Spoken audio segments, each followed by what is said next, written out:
Hi, lovely ladies and gentlemen. This is Tina Hull. So,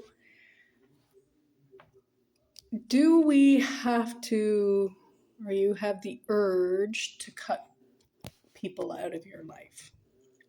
Now, I'm going to caveat this and say if the person is narcissistic and toxic, then it's encouraged for you to cut them out of your life. And the reason being is because they do not take responsibility for their actions. They don't know that they should. There's something not quite right in their brain, and it's brain chemistry, and they're not going to change. So you can't get them to love you the way you want them to or need them to. I know that's a hard pill to swallow, and I stuck around for way too long in my relationship because of that. They just are not capable.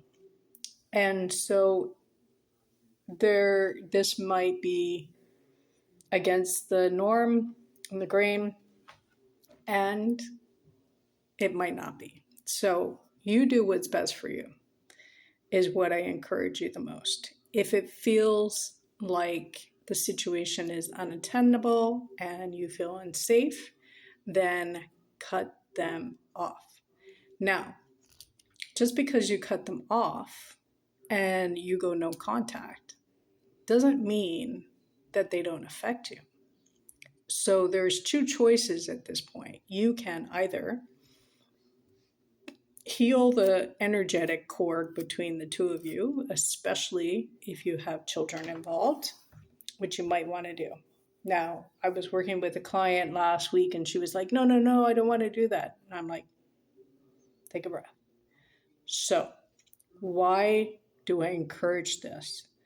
Again, it's only because there's children involved. You don't want to totally cut the energy between you and him or her because you have to still maintain a relationship. You can heal the cord, and once we heal the cord, then we put the boundary up, and he can just have 10%, 5%, 2%, whatever percentage in that energetic cord that you feel safe with. Now, if there's somebody that has hurt you and has made you feel bad, whether it's friend, family, or a partner, that's a different story. So this requires emotional intelligence and requires you to have communication and connection. So if someone has done something or said something to you, you can calmly, from a loving space, maybe give yourself a couple of days to ruminate over it and allow yourself to come back into center and then express your concerns. Also, though, I want you to be aware that sometimes what you are going to hear from them might not be what you want to hear. And the reason being might be they said or did something that triggered you, and it triggered you because of a past trauma, not because of anything they actually said or did. I know, it can get confusing. So you want to ask yourself, and sometimes our filters, because of the past trauma, heard them say something in such a way that put us into this state.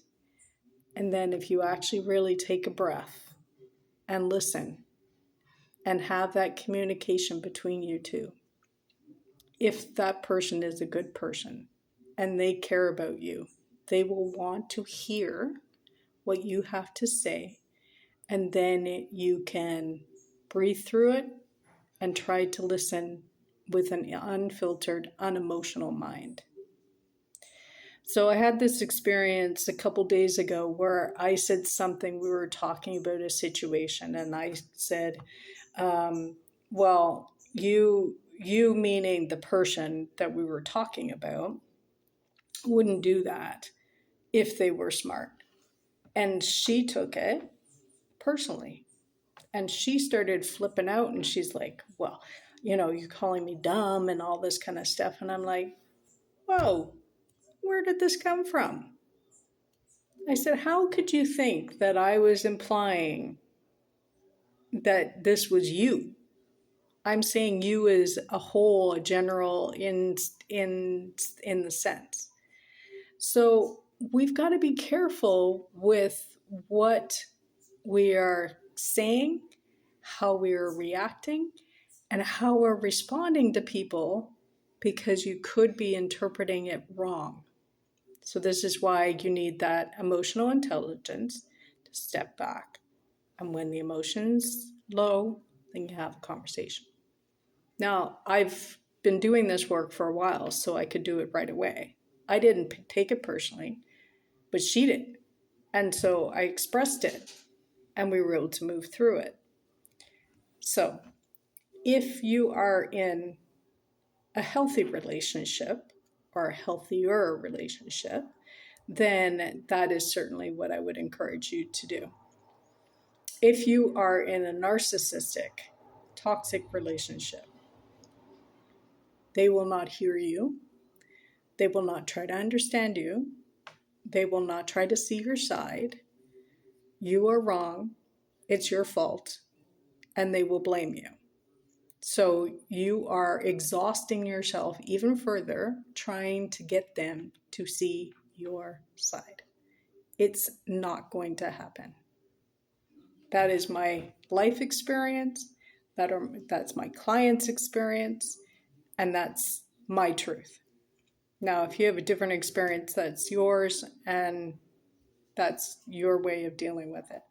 So what the narcissist will do, though, is they will twist and turn things and they will make you feel bad about it. And so we have to get to a point where we know our truth. You know what you said. You know what he said. They will make things up. And like I said, they will twist and turn things in a way that make you feel like you're crazy. You know your truth. You know who you are. And you know what you intended. And you know what you said. Allow that to be enough. If you're still in communication with him or her and you have to interact with them. Okay? If you want to have an experience where you're pushing his energy and healing it so that it's not affecting you as much, then message me and we can either go into the Akashic Records and do that, or I have some different healing processes that can help you with that. And know that you're going to be okay at the end of the day. So have a blessed day. If you'd like to join my nervous system reset next week from Monday to Wednesday on LinkedIn, then say me and I will send you the link. And it's at noon all 3 days, Monday, Wednesday, Tuesday, and Wednesday. And we're really going to help reset your nervous system after this experience or after any kind of trauma. And this is why we resonate with them, because of these past traumas.